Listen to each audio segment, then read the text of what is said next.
Yo soy Lani y te doy la bienvenida a la Librería Encantada, un lugar donde cada página es un hechizo y cada historia una puerta a lo desconocido. En esta ocasión las luces bajan, el silencio se vuelve cómplice y el misterio toma asiento con nosotros. Aquí las palabras cobran vida entre niebla y deducciones brillantes y enigmas que esperan ser resueltos. Juntos viajaremos a calles antiguas, habitaciones cerradas y casas donde nada es lo que parece.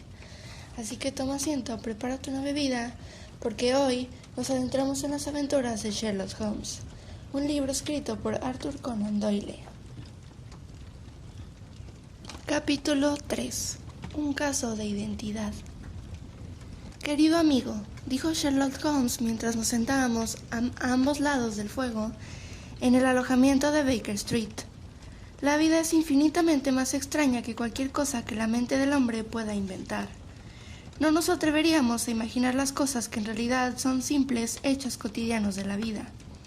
Si pudiéramos salir volando por esa ventana de la mano, sobrevolar esta gran ciudad, retirar suavemente los tejados y asomarnos a las cosas extrañas que ocurren, a las extrañas coincidencias, a los planes, a los propósitos cruzados, a las maravillosas cadenas de acontecimientos que funcionan a través de las generaciones y que conducen a los resultados más extravagantes, haría que toda la ficción, con sus convencionalismos y con sus conclusiones previstas, fuera de lo más rancia y poco provechosa. Y sin embargo, no estoy convencido de ello, respondí. Los casos que salen a la luz en los periódicos son, por regla general, lo suficientemente escuetos y vulgares. Tenemos en nuestros informes policiales el realismo llevado a sus límites extremos, y sin embargo el resultado no es, hay que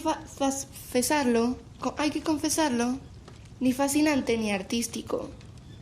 Hay que utilizar cierta selección y discreción para producir un efecto realista, comentó Holmes.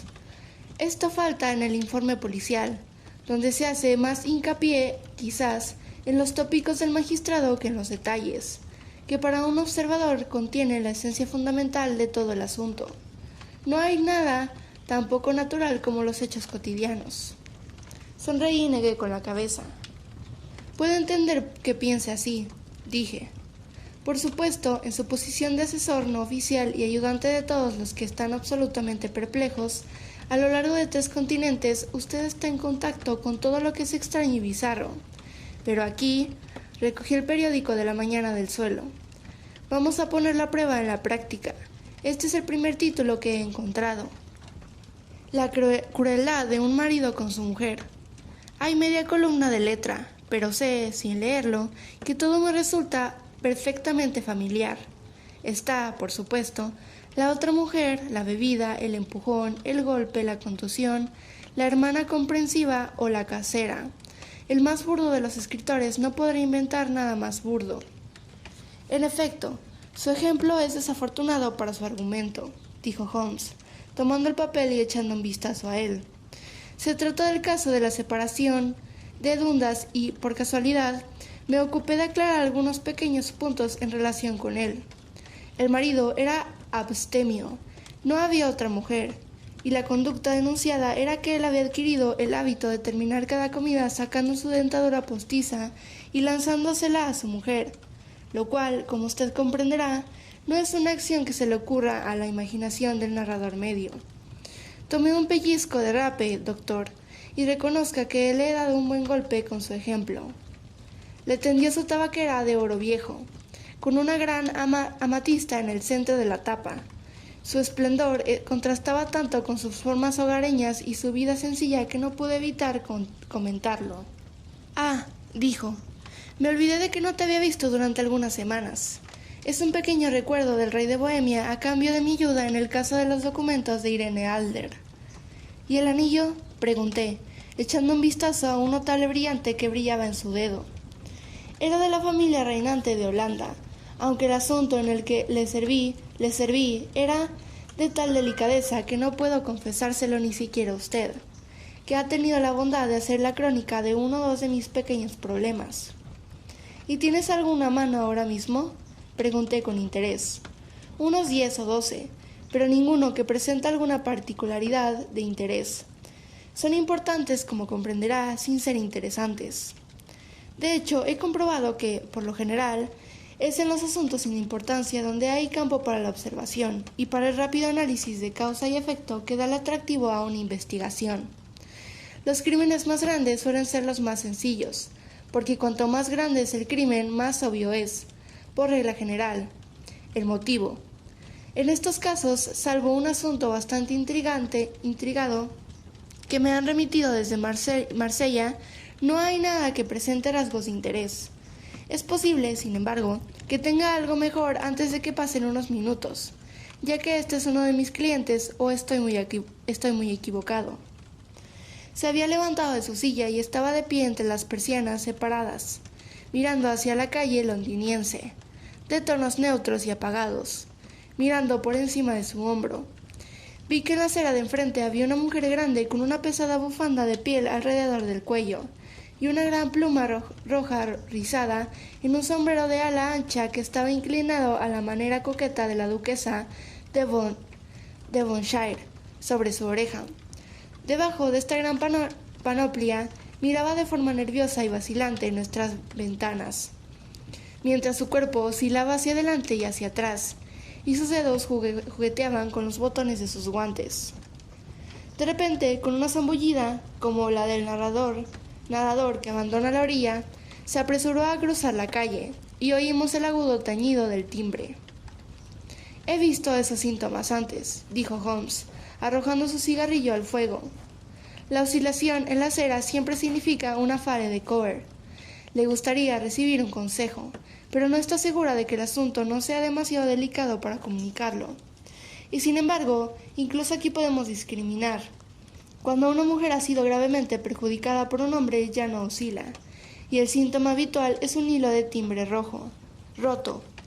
Aquí podemos entender que hay un asunto de amor, pero que la doncella no está tan enfadada como perpleja o apenada. Pero aquí viene en persona a resolver nuestras dudas. Mientras hablaba se oyó un golpecito en la puerta, y el chico de botones entró para anunciar a la señorita Mary Sutherland, mientras la propia dama se asomaba detrás de su pequeña figura negra como un mercante a toda vela, detrás de un diminuto barco piloto. Sherlock Holmes le dio la bienvenida con la naturalidad que le caracterizaba, y, tras cerrar la puerta y sentarla en un sillón, la observó con minuciosidad y abstracción que le eran propias. «¿No te parece», dijo, «que tu corta vista es un poco difícil escribir a máquina?» «Al principio sí», respondió ella, «pero ahora sé que están las letras sin mirar». Entonces, al darse cuenta de que de repente de todo significado de sus palabras, dio un violento sobresalto y levantó la vista, con miedo y asombro en su amplio y bien humorado rostro. «¿Ha oído hablar de mí, señor Holmes?», exclamó. «Si no, ¿cómo podría saber todo eso?» «No importa», dijo Holmes riendo. «Es mi trabajo saber cosas. Tal vez que me haya entrenado para ver lo que otros pasan por alto. Si no es así, ¿por qué ha venido a consultarme?» «He venido a consultarle, señor, porque he oído hablar de usted por la señora Etheridge, cuyo marido encontró con tanta facilidad cuando la policía y todo el mundo lo había dado por muerto. Oh, señor Holmes, me gustaría que hiciera lo mismo por mí. No soy rica, pero aún así tengo 100 al año por derecho propio, además de lo poco que gano con la máquina, y lo daría todo por saber qué ha sido del señor Hosmer Ángel». «¿Por qué ha venido a consultarme con tanta prisa?», preguntó Sherlock Holmes, con las puntas de los dedos juntas y ojos hacia el techo. De nuevo, una mirada de asombro apareció en el rostro algo vacuo de la señorita Mary Sutherland.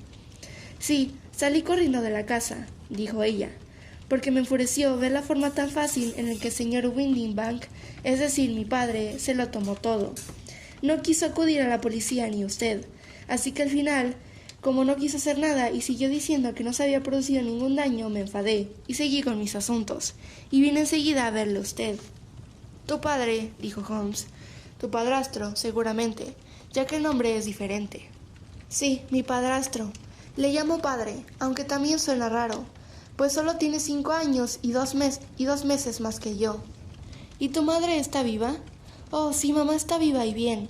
No me hizo mucha gracia, señor Holmes, que se casara de nuevo tan pronto después de la muerte de padre, y con un hombre casi 15 años más joven que ella.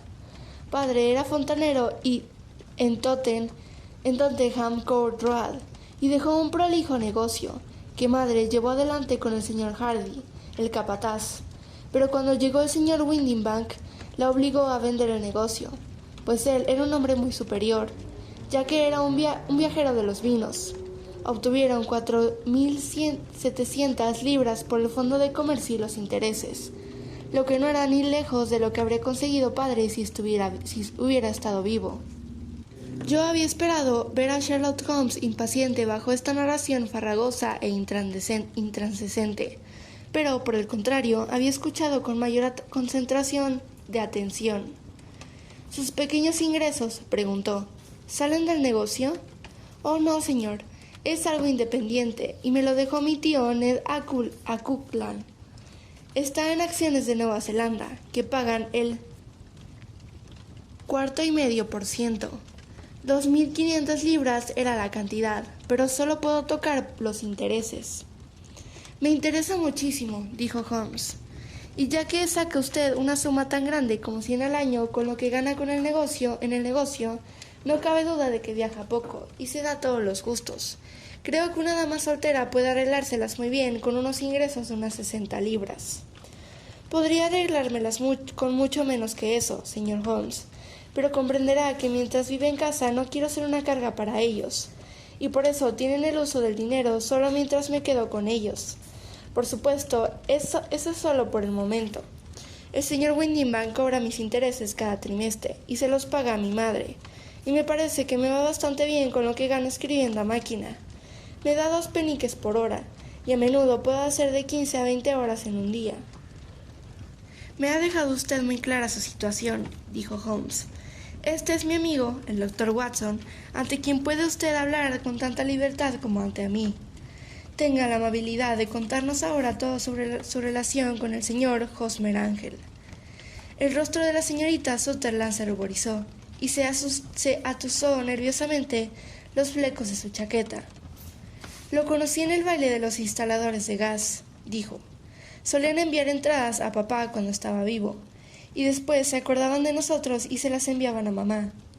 El señor Windibank no quería que fuéramos. Nunca quiso que fuéramos a ningún sitio. Se enfadaba mucho si yo quería ir a una fiesta de escuela dominical, pero esta vez estaba muy decidida a ir, y lo haría, pues ¿qué derecho tenía a impedirlo? Decía que no nos convendría conocer a la gente, cuando todos los amigos de papá iban a estar allí, y dijo que yo no tenía nada que ponerme, cuando tenía mi felpa púrpura que nunca había sacado del cajón. Al final, cuando ya no pudo hacer otra cosa, se marchó a Francia por unos asuntos de la empresa. Pero nosotros fuimos, madre y yo, con el señor Hardy, que solía ser nuestro capataz, y fue allí donde conocí al señor Hosmer Ángel. Supongo, dijo Holmes, que cuando el señor Windibank volvió de Francia se sintió muy molesto porque usted hubiera ido al baile. Oh, bueno, se portó muy bien al respecto. Se rió, recuerdo, y se encogió de hombros. Dijo que era inútil negarle nada a una mujer, pues se saldría con la suya. Ya veo. Entonces el baile de los instaladores de gas conociste, según tengo entendido, a un caballero llamado señor Hosmer Ángel. Sí, señor, lo conocí esa noche, y llamó al día siguiente para preguntar si habíamos llegado bien a casa, y después de eso nos encontramos con él. Es decir, señor Holmes, me encontré con él 2 veces para pasear, pero después de eso padre volvió de nuevo, y el señor Hosmer Ángel no pudo venir más a la casa. ¿No? Bueno, usted sabe que a padre no le gustaba nada de eso. No quería recibir visitas y podía evitarlo. Y solía decir que una mujer debía ser feliz en su propio círculo familiar. Pero entonces, como yo solía decirle a mi madre, una mujer quiere su propio círculo para poder empezar. Y yo todavía no había conseguido el mío. ¿Pero qué hay del señor Hosmer Ángel? ¿No hizo ningún intento de verte? Bueno, padre se iba a Francia de nuevo en una semana. Y Hosmer escribió y dijo que sería más seguro y mejor no vernos hasta que él se hubiera ido. Podíamos escribirnos mientras tanto, y él solía hacerlo todos los días. Yo llevaba las cartas por la mañana, así que no había necesidad de que padre lo supiera. ¿Estaba usted comprometida con el caballero en ese momento? Oh, sí, señor Holmes. Nos comprometimos después del primer paseo que dimos. Hosmer, el señor Ángel, era cajero de una oficina de Leadenhall Street. ¿Qué oficina? Eso es lo peor, señor Holmes. No lo sé. ¿Dónde vivía entonces? Dormía en el local. ¿Y no sabe su dirección? No, excepto que era la calle Leadenhall. ¿A dónde dirigían sus cartas entonces? A la oficina de correos de Leadenhall Street, para dejarlas hasta que las reclamaran. Decía que si las enviaba a la oficina, todos los demás empleados se burlarían de él por tener cartas de una dama. Así que me ofrecí a escribirlas a máquina, como él hacía con las suyas. Pero no quiso, porque decía que cuando yo las escribía parecían venir de mí, pero que cuando estaban mecanografiadas siempre sentía que la máquina se había interpuesto entre nosotros. Eso le demostraba el cariño que me tenía, señor Holmes, y las pequeñas cosas que se le ocurrían. Era de lo más sugerente, dijo Holmes. Hace tiempo que es un axioma mío que las pequeñas cosas son infinitamente las más importantes. ¿Puede recordar alguna otra pequeña cosa del señor Hosmer Ángel? Era un hombre muy tímido, señor Holmes. Prefería pasear conmigo por la noche que a la luz del día, porque decía que odiaba llamar la atención. Era muy reservado y caballeroso. Incluso su voz era suave. Me dijo que cuando era joven había padecido de quinea y de las glándulas inflamadas, lo que le había dejado una garganta débil y una forma de hablar vacilante y susurrante. Siempre iba bien vestido, muy pulcro y sencillo, pero sus ojos eran débiles como los míos, y llevaba gafas tintadas contra el resplandor. Bueno, ¿y qué pasó cuando el señor Windingback, tu padrastro, regresó a Francia? El señor Hosmer Ángel volvió a casa. El señor Hosmer Ángel volvió a la casa y propuso que nos casáramos antes de que regresara padre. Se puso muy serio y me hizo jurar, con mis manos sobre el testamento, que pasara lo que pasara siempre le sería fiel. Mamá dijo que tenía mucha razón al hacerme jurar, y que era una señal de su pasión. Mi madre se mostró desde el principio a favor de él, y le tenía más cariño que yo. Luego, cuando hablaron de casarse dentro de una semana, empecé a preguntar por mi padre, pero ambos dijeron que no me preocupara por él, sino que se lo dijera después. Y mi madre dijo que lo arreglaría todo con él. Eso no me gustó nada, señor Holmes. Me pareció curioso que le pidiera permiso, ya que solo era unos años mayor que yo, pero no quería hacer nada a escondidas.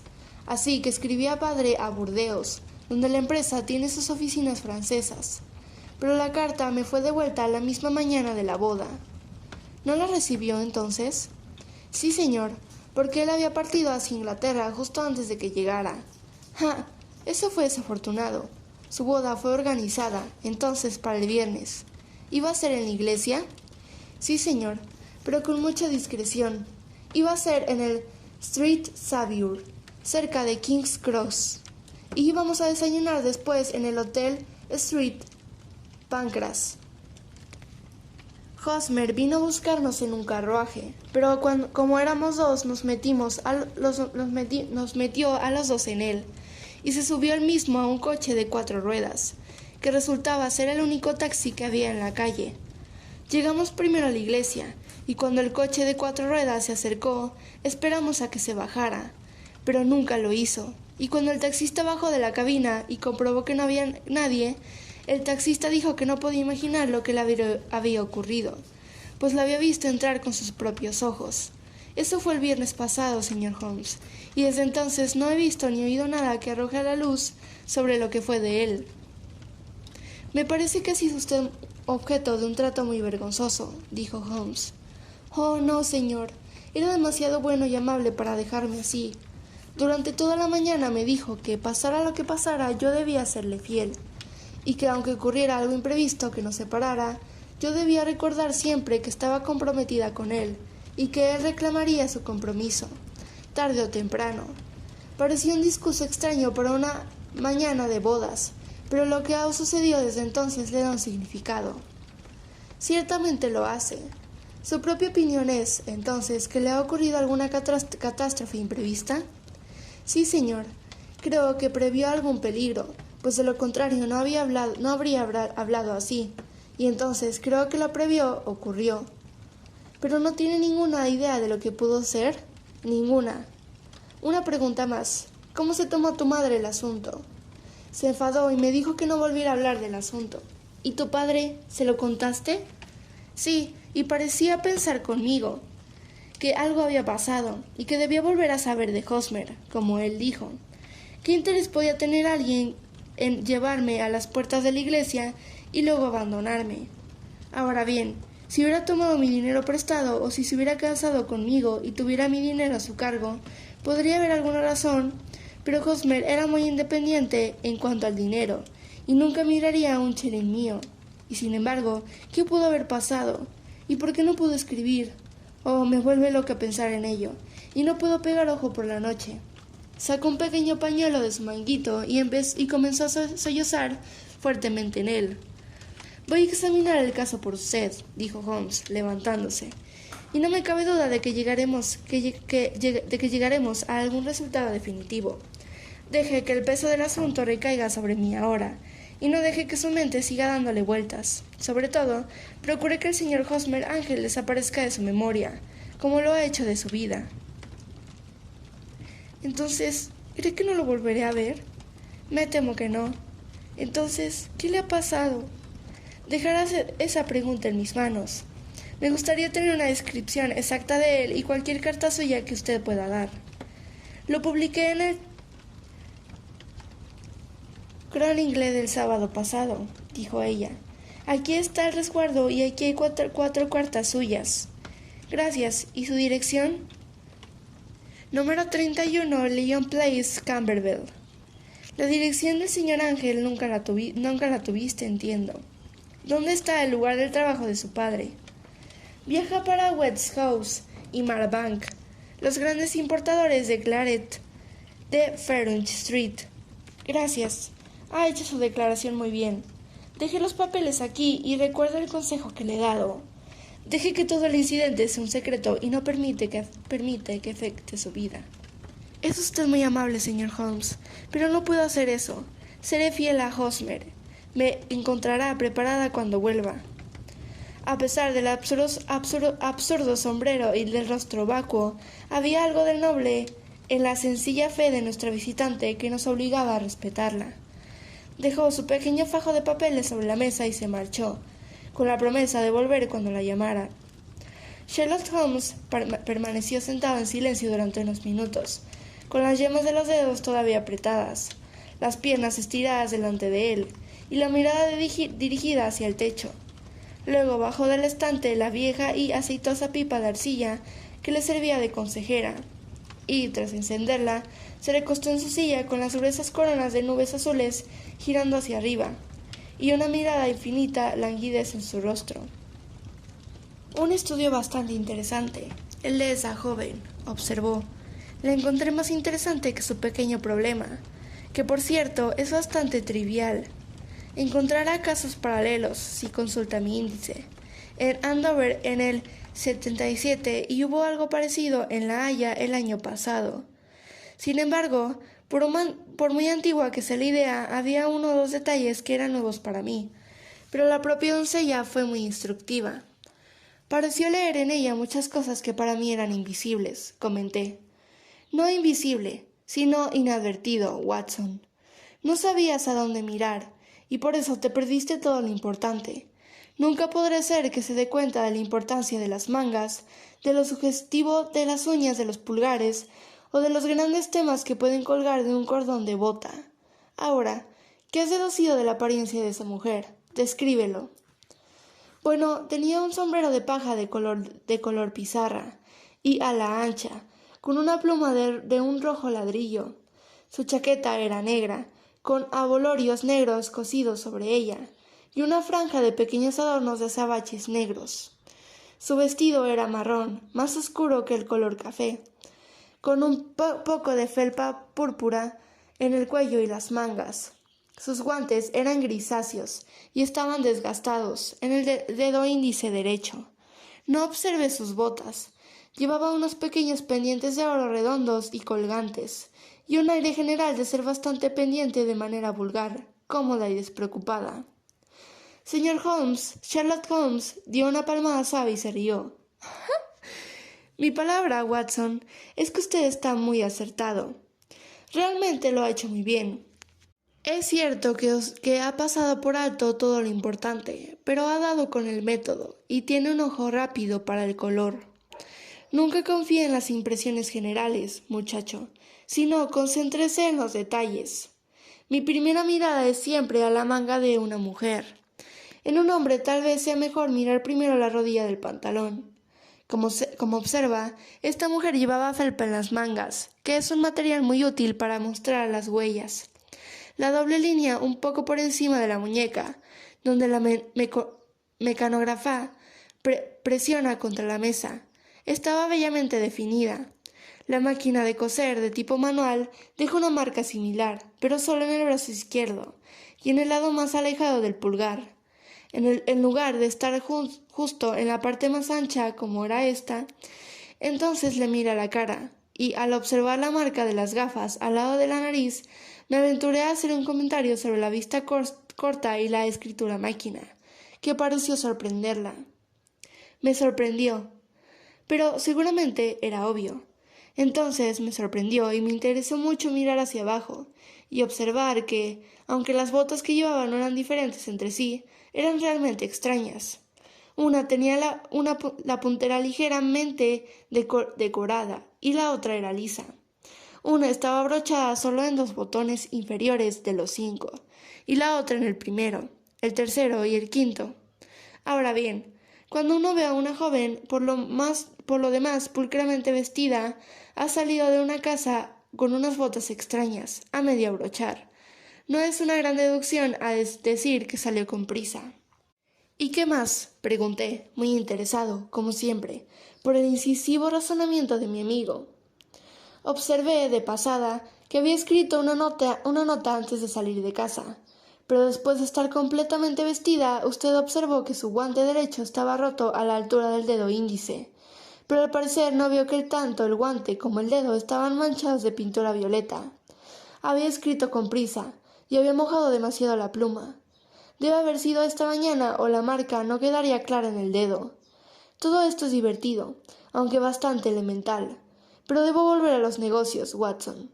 ¿Le importaría leerme la descripción publicada del señor Hosmer Ángel? Extendí el pequeño papel impreso a la luz. Desaparecido, decía.